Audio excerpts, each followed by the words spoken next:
Hello, everyone. I'm Nestor, your AI scout. Come with me as we check out what is going on in the world of AI in this week's AI Scoop. Let's get right into our first article. Now, I'm going to do things a little different this time, and let's see how it goes. First up, we have OpenAI launches custom instructions for ChatGPT. So, what does that mean? One, users can provide specific instructions to ChatGPT to customize its responses. So, I've used this. It's a plus membership only feature for right now. And you basically, the same way you go in to turn on the plugins, you go into your settings and you can add the custom instructions as a beta. You can turn that on. Now what it will do is that you can give it information and give it specific direction on how to respond. So one way that I use it is that in the response block I write, ask me any questions about the topic to further enhance your result output. Something like that. You can have it customize the answers. That way, when you chat with it continually, it'll remember this, almost like a set point that it will use in all your different conversations. So you don't have to repeat yourself every single conversation, so it's not brand new. It goes back to the custom instructions and it understands and knows some of your background or things that you're specifically looking for. So for example, if you're say a developer and you are asking ChatGPT a lot of information about development code, whether that's Python or JavaScript or something, then you can tell it, hey, I'm a Python developer or I'm a JavaScript developer looking to develop these certain apps. And your response is, I'm going to ask you for snippets of code, or I'm going to ask you for specific questions about development in general. And so it makes it a lot easier when you chat with the bot. Now, the issue I see with this is that when you want to talk about something different, but you gave the custom instructions about one topic, then I see where there's going to be a little bit of a confusion.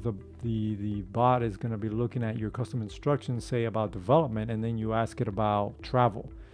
So I see that as an issue with it right now. But if you're just honing in on one specific thing, you can turn it on, chat about that thing, and then turn it off, or just adjust the custom instructions. OpenAI plans to roll this out to everyone, but of course they start out with the paid users and use them as the beta testers. Other good news with OpenAI this week, if you haven't heard, they just released their Android version of ChatGPT. So if you have an Android device or an Android phone, you can now get ChatGPT on your phone. Now I do have an Android phone, but I have iOS devices also. And I noticed a little bit of a difference between the two. The Android version does not have the settings where you can get the custom instructions or the web browsing setting on the Android version, where the iOS already has it. But I'm sure they're going to open it up in future updates of the app. Now let's look at the second article for today. And this one is straight out of science fiction. I mean, when I looked at this, it's crazy the things that are being done with artificial intelligence. Now, this article, scientists are working to merge AI with human brain cells. Now, that sounds crazy to me.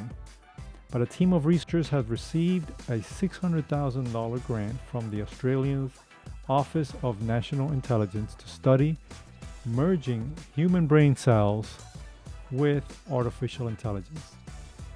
They have successfully demonstrated, now get this, a game of Pong with brain cells in a petri dish. So they're already moving forward with this, and it seems to be making progress. The goal is to merge biology with AI, like that is a good idea, and create new opportunities for machine learning technology. So we're going to have now a half organic, half robotic artificial intelligence thing going on. It's interesting, kind of crazy. Okay, another thing, they believe it could have significant implication in fields like planning, robotics, and drug discovery. And the tech aims to enable machine intelligence to learn throughout its lifetime, similar to human brain cells.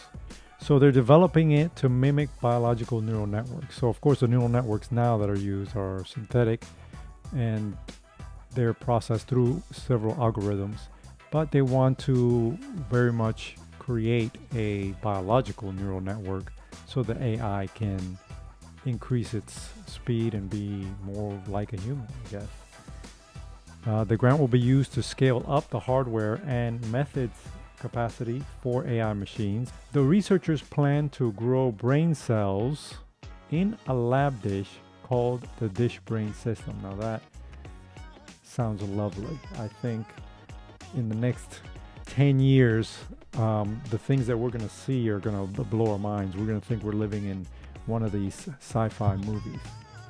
Okay, next up, Stability AI introduces its latest model called Stable Diffusion XL 1.0. Now, Stability AI has released this model, being its most advanced text-to-image model.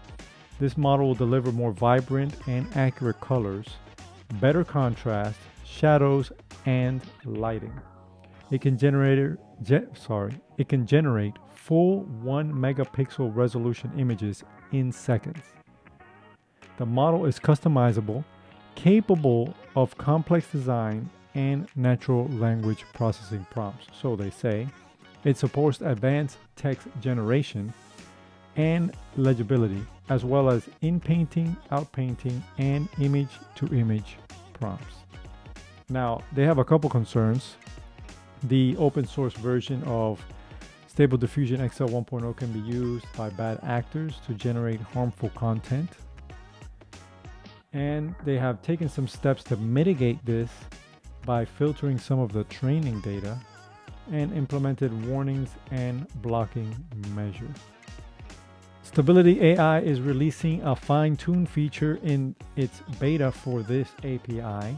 Users can specialize generation on specific people, products, and more with as few as 5 images.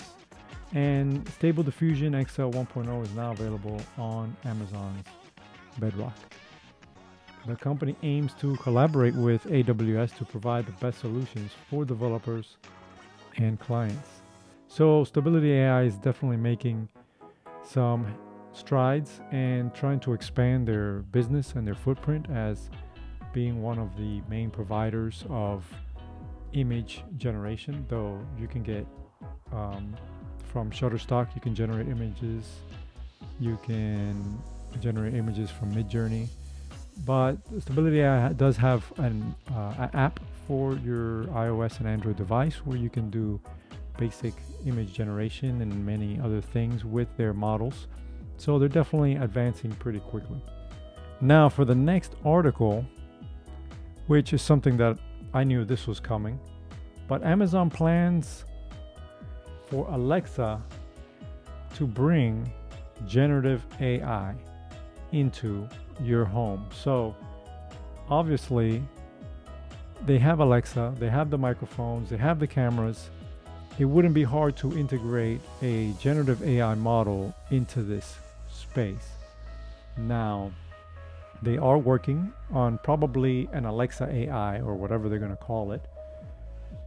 But it'll be a voice assistant that leverages existing presence in the home and ties the other devices together. So instead of just one, you give Alexa now, you just give it one-time instructions and it does a thing.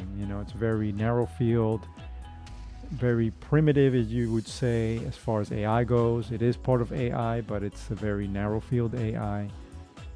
and all you give it is just one instruction and it produces a result, and that's it. Now if you merge this with a generative AI, now you can give it many instructions and it can produce probably many results, or you can converse with it and it can give you suggestions. Imagine ChatGPT in your home talking back to you. So they have some concerns about this because of the fact that current AI models tend to hallucinate and give false information.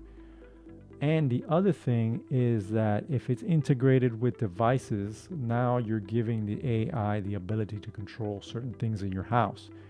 So your lights or your alarm or any Internet of Things products that you might have that have Wi-Fi connectivity to it, So that is kind of a concern. I would be concerned about that myself. I don't know if I would use it. I kind of like it how it is now. I play with it. I give it the prompts. I get what I want out of it, but I don't want it too integrated into my life just yet, because of the fact that I think it still needs a lot of work for safety and security purposes. Well, that's the news for this week. If you like this video, don't forget to hit the thumbs up, consider subscribing, check out my other videos for more content, and share this news with others. Until next time, bye for now.